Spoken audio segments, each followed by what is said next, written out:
We are back with another post-match reaction. Well. I mean, to be honest, this is a very different post-match reaction than I thought it was going to be. Why am I all grainy? It really looked like we were going to bowl this game, but we managed to somehow win 4-1. It's knowing we can get the clean sheet at the end, but it is what it is. We take those. Where do I start? So, yeah, the first half, especially the first 15, 20 minutes, I think we were poor in possession. I think Aston Villa were cutting us open, to be honest. They were hitting us on the counter.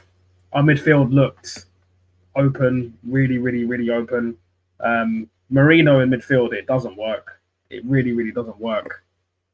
Burrito, Odegaard, Zubimendi, that midfield does not work. I don't want to ever see that midfield again. Honestly, it's really not ideal. It's really not ideal. I mean, the thing is, right? I don't understand why Arteta doesn't play Lewis Skelly in midfield. He's a lefty. He's a midfielder. I think in terms of playing in midfield, he's better. In fact, I would have even rather seen Havertz in midfield because at least then you get a little bit better in terms of an attacking sense. And you get a bit more strength as well, even though because Marino's always rolling around on the floor. And what was he doing in the second half when he could have got himself sent off? I don't know what the hell he's playing at there, doing that crap.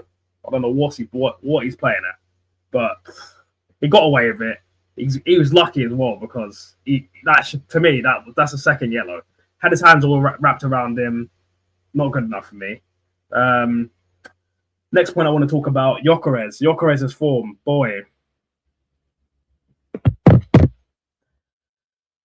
Can't defend you anymore, bro. I haven't bet 50 quid that you'd get 20 Premier League goals this season. It's not looking good for me, man.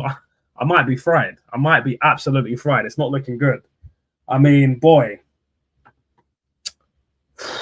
The hold-up play, your dribbling.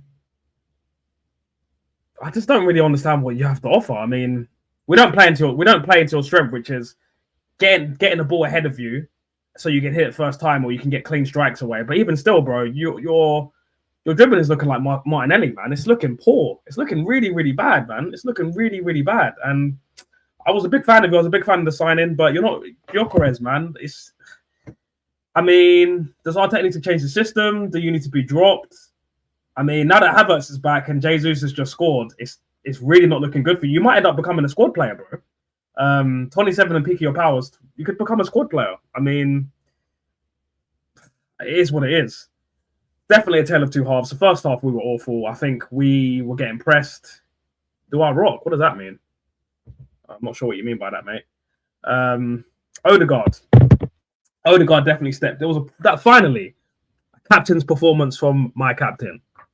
He's getting the ball. He wasn't picking up the ball for the centre backs. He was letting Zubimendi do his job, being a deep line playmaker, getting the ball, giving it to the wingers. Even though I don't think Saka got in the game that much today, which is weird because actually a lot of our attacks went down the left-hand side, which is unusual because usually a lot of our attacks go down the right-hand side. But Odegaard obviously gets the assist for the Zubimendi goal.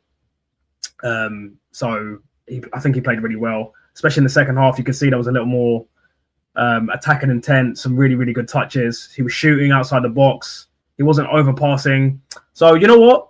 2 games in a row. What are you saying, bro? What are you saying, Zach? How's it going? I'm just doing a quick post-match stream. I've been ill, man. What's up, Meteor? What are you saying? Shout out to the chat. Yeah, I was just saying, man, like Odegaard stepped up his form, got the goal last week. And yeah, like today he played really well, got the assist for Zubimendi. I think it was a really smart finish from Zubimendi. I think Zubimendi was good as well. I'm not sure about man of the matches, but I'll probably get to that later. How you doing, mate? How you doing? Big up to you, mate. Big up to you. But next point I want to go on is Trossard is probably our best forward right now. That finish for the third goal was unbelievable. I mean, he's probably been our most clutch player for the last since we signed him in 22-23. He just always pops up with really important goals. Whether it's the 1-0 goal, whether it's the 2-1 goal, or whether it's the game-killing goal, Trossard can always kind of produce moments out of magic out of nothing. And it kind of gets me to my next point where I'm looking at Saka, I'm looking at the right-hand side, and the right-hand side was kind of poor today. I don't think Timber had his best game, which is fair. He was injured. He's come back from injury and he was straight in the starting lineup. But Saka, man, I feel for him, man, because since he snapped his hamstring, he's not really been the same player. You can see the desperation in his game. You can see he's lost about half a yard of pace, and you can see he just wants to be on the score sheet. He wants to be in and amongst it, but he's not really playing that. He's not playing good enough, in my opinion. I think I said last week that I wanted Madueke to actually start, give Saka a bit of a rest and have a bit of rotation. I think that's the reason why we bought Madueke, to kind of rotate with Saka and let him rest, especially when he's dropping the stinkers. It's good to have the next point I want to talk about. It's good to have Gabriel Jesus come back off the bench. He's slowly integrated back into the team. Obviously, he came on literally within, I think, a minute and a half. He got the goal. Absolutely techie finish, man. This guy has got so much tech. One of the best, probably one of the most technically gifted players in our team at the moment.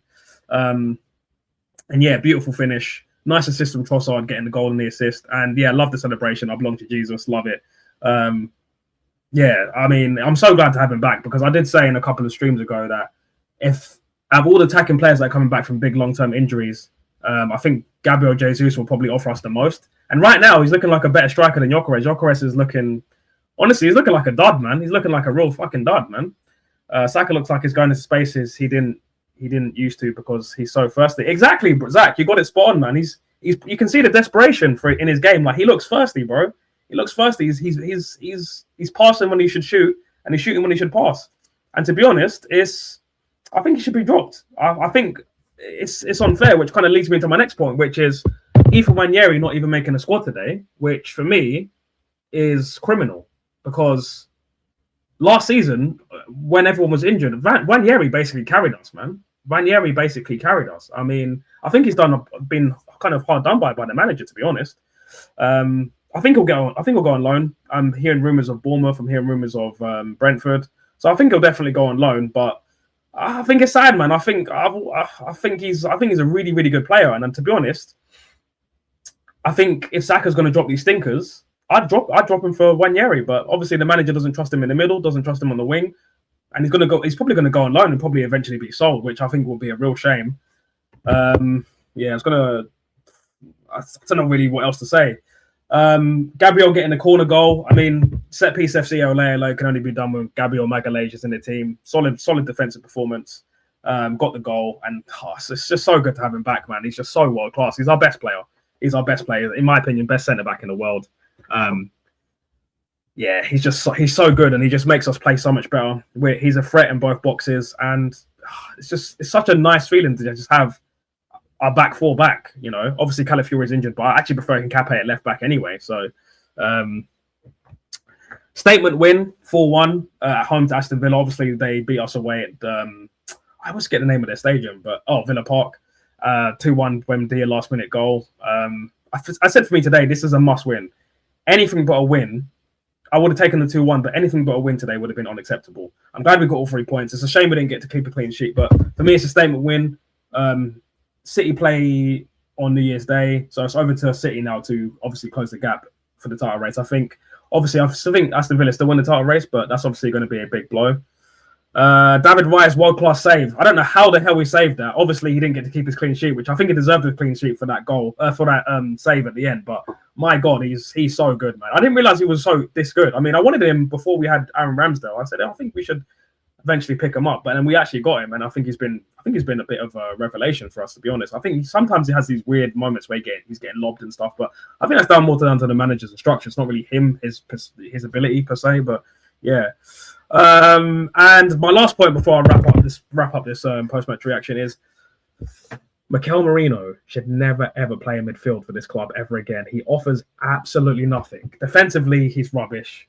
Offensively, in midfield, he's rubbish. Up front, I think he's good, but in midfield, he is absolutely toilet. I mean, I just don't get what he does. Like, I'm looking at him, and I'm like, what does he do? He's not good. He doesn't pass the ball well. He doesn't move the ball quickly. He's slow. He turns like a crane. So, what's the point of playing in midfield? At the end of the day, I'd rather have just played Nordgaard. Actually, there is one more point I want to make before I wrap this up. Declan Rice. if Declan Rice is injured for a long amount of time in this team, we are cooked. That midfield got opened so much in the first half. I thought I was watching Bonnie Blues midfield, mate, because we were getting opened up nicely. Get well soon, Rice, because this team needs you. As far as I'm concerned, you're the real captain of this squad, and we need you to be back fit, be back strong, and do what you do: skate around, score goals, set pieces, drive the ball forward, and just be the class player that you are. I think that's it for my match reaction. I think I tried to decide on the man of match. I couldn't really decide on one, so I'm just going to probably just give it to Jesus just because he got the goal and love the celebration. And he's been out for his last goal he scored was January 1st of this year, and he scored on the 30th. So it's literally been a year between both of his goals. And I think that goal was just quality. The touch, the finish, the celebration. I don't really think there was any one that really stood out. I think everyone really played well in the second half, so I'm just going to give it to Jesus just because of the goal and stuff and his injury, coming back from injury. But that's it for me, guys. I'm done. Like, comment, subscribe. See you later. Peace.